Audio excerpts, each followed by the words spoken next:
Assalamualaikum warahmatullahi wabarakatuh. Yang terhormat Bapak Fauzi selaku dosen pembimbing mata kuliah Manajemen Mutu Pendidikan. Di sini saya sebagai moderator sekaligus pemateri makalah kelompok 6 yang beranggota 4 orang, yaitu saya sendiri Bu Zuriati, kemudian ada Nurul Istianah, Fatahur Razi, dan yang terakhir adalah Umi Khairatin. Oke, di sini saya dan teman-teman akan menjelaskan tentang sistem penjaminan mutu internal di sekolah. Baik, sebelum presentasi ini dimulai, alangkah baiknya kita berdoa terlebih dahulu. Al-Fatihah.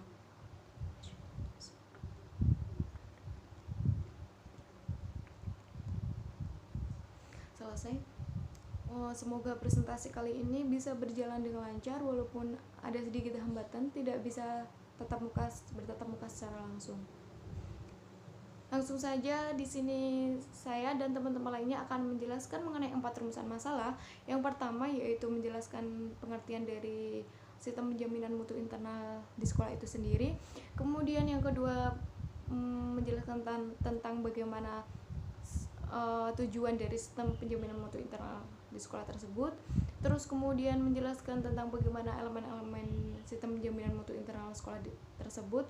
Terus yang terakhir menjelaskan bagaimana evaluasi diri terhadap sistem penjaminan mutu internal di sekolah tersebut.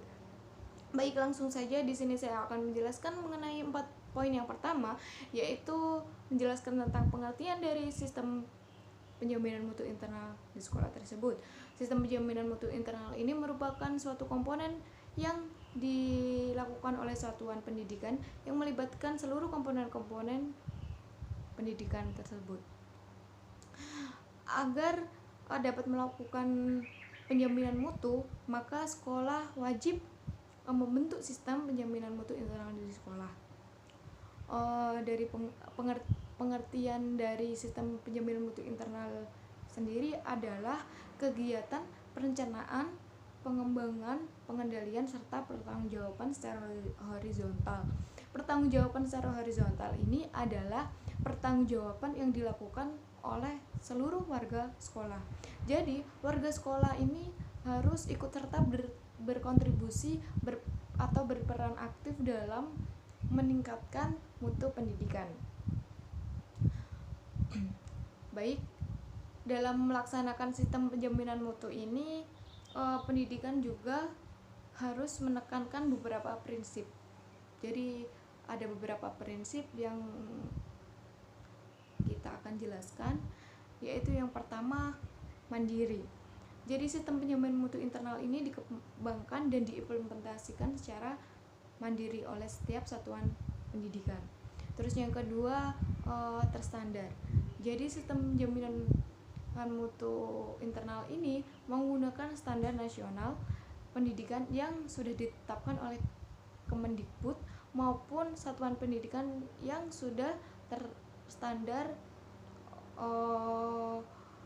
yang sudah memenuhi standar nasional pendidikan. Terus yang ketiga yaitu sistemik dan berkelanjutan. Jadi sistem penjaminan mutu internal ini diimplementasikan melalui 5 langkah. Yang pertama yaitu pemetaan mutu. Setelah kita memetakan mutu, kemudian kita menyusun rencana peningkatan mutu.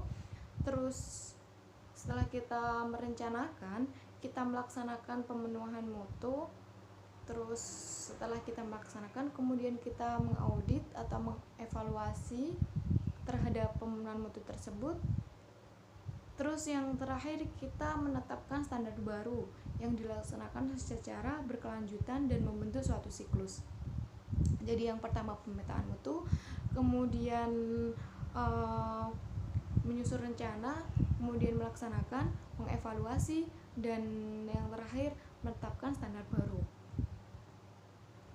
Itu tadi 5 langkah dari sistem 5 langkah dari sistemik dan berkelanjutan yang tadi itu. Terus yang keempat, prinsip yang keempat yaitu holistik. Jadi sistem penjaminan mutu internal ini dilaksanakan terhadap keseluruhan unsur dalam satuan pendidikan, meliputi organisasi, kebijakan, dan proses-proses yang terkait. Terus yang kelima yaitu terdokumentasi. Jadi seluruh aktivitas penjaminan mutu ini harus terdokumentasi secara baik, secara rinci dan secara urut. Tidak boleh misalnya ya kita mendokumentasi dari tahun 2020, terus kemudian urutlah 2020, 2021 dan seterusnya. Tidak boleh meloncat-loncat seperti itu. Terus di sini saya akan menjelaskan beberapa siklus dalam penjamin mutu internal di sekolah. Tahap yang pertama yaitu pemetaan mutu. Tahap ini adalah proses pemetaan mutu melalui kegiatan evaluasi diri. Jadi kegiatan ini itu dilakukan oleh kepala sekolah beserta tim penyusun beserta tim penjaminan mutu internal di sekolah. Di sini melibatkan siapa saja, yaitu melibatkan perwakilan dari beberapa guru seperti itu. Terus tahap yang kedua adalah penyusun rencana pemenuhan sekolah. Tahap ini sekolah membuat rencana pemenuhan mutu yang di dalamnya memuat manajemen sekolah seperti kegiatan ekstrakurikuler, terus kemudian kegiatan sarana prasarana, terus kegiatan sumber daya manusia dan lain sebagainya. Dalam merencanakan pemenuhan mutu sekolah ini harus mengacu pada standar nasional pendidikan. Terus kemudian tahap yang ketiga yaitu pelaksanaan rencana pemenuhan mutu sekolah. Tahap ini adalah proses pelaksanaan yang di dalamnya mencakup bagaimana proses pembelajaran, seperti mengembangkan materi dan pendekatan proses pembelajaran.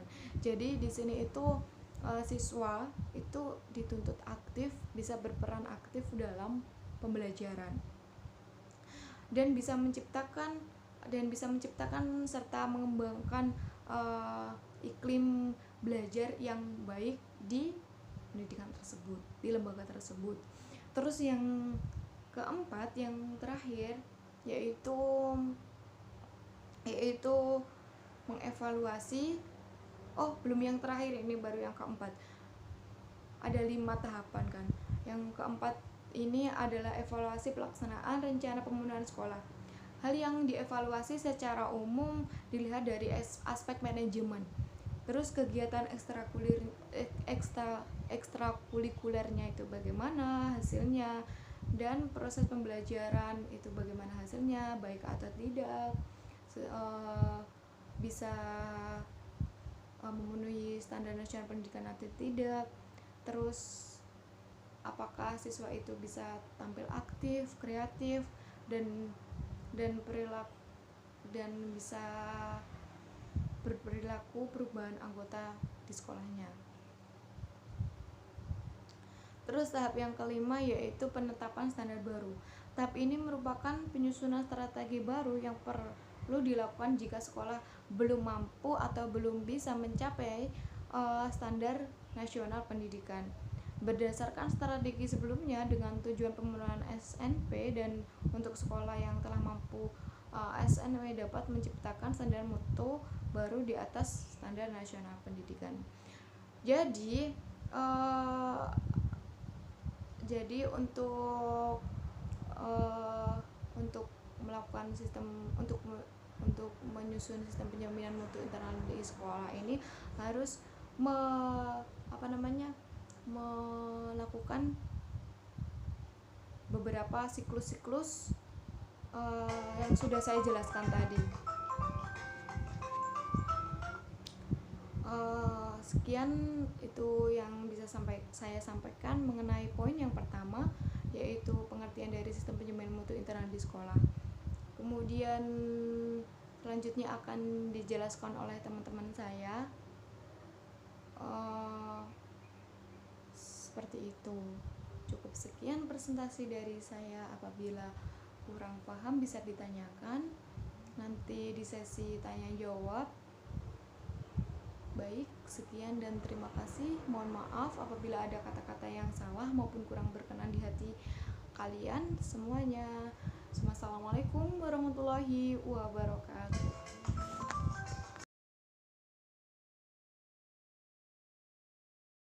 Assalamualaikum warahmatullahi wabarakatuh.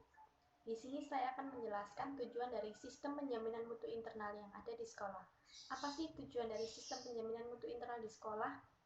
Tujuan dari sistem penjaminan mutu internal di sekolah untuk memastikan, mengendalikan, serta meningkatkan mutu yang ada di dalam sekolah tersebut, meliputi kinerja dari sumber daya manusia, kebijakan atau peraturan yang ada di dalam sekolah, serta kegiatan-kegiatan atau proses yang ada di dalam lembaga tersebut. Hal ini juga diatur dalam Permendikbud nomor 28 tahun 2016 tentang sistem penjaminan mutu dasar dan menengah yang bertujuan untuk memastikan serta mengendalikan mutu yang ada di dalam sekolah tersebut agar sesuai dengan 8 standar nasional pendidikan. Mutu itu berisi tentang definisi, konsep, dan skala prioritas mutu. Terus yang kedua, pedoman mutu itu berisi tentang paduan untuk meningkatkan serta mengembangkan mutu yang telah ditetapkan pada kebijakan mutu. Terus yang ketiga ada standar. Standar merupakan rumusan substansi dari sistem penjaminan mutu internal.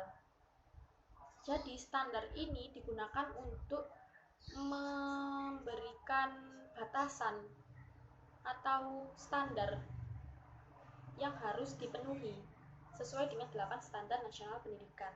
Terus yang terakhir ada formulir. Formulir ini merupakan isi, digunakan untuk isi dari instrumen penjaminan mutu. Jadi itu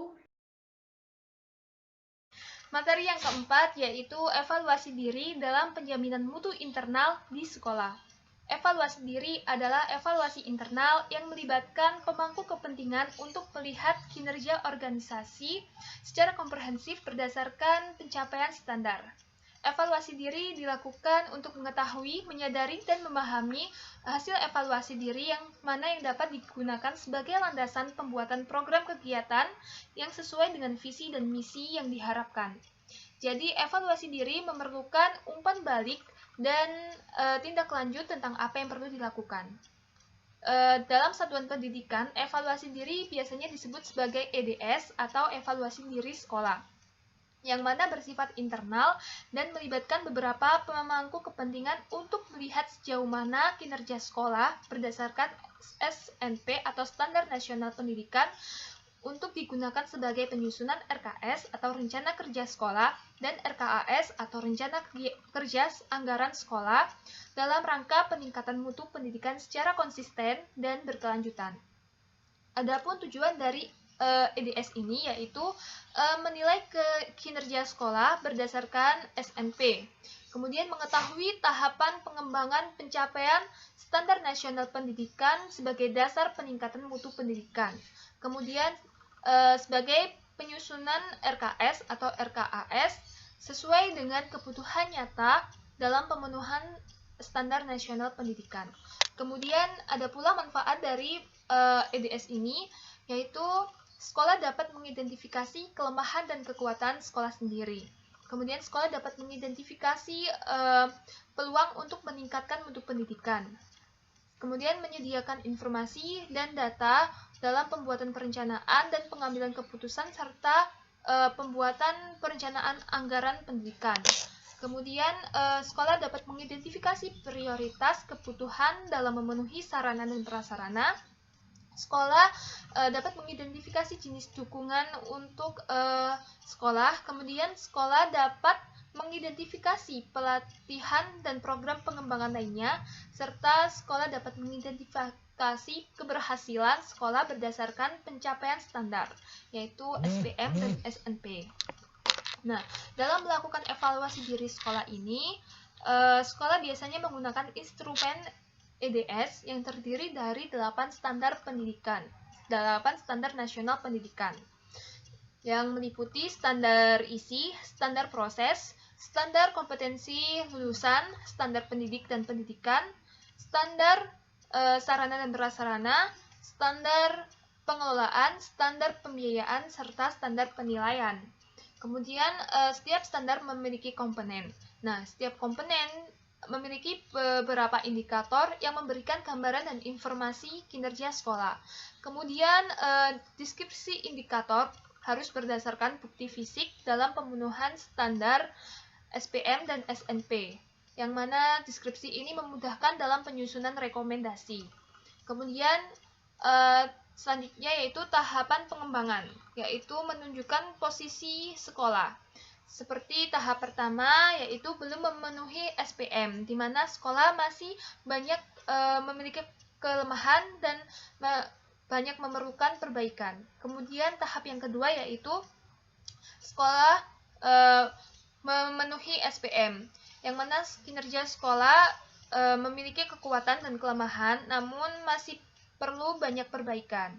Kemudian tahap ketiga yaitu memenuhi SNP, yang mana kinerja sekolah ini sudah baik, namun masih memerlukan peningkatan.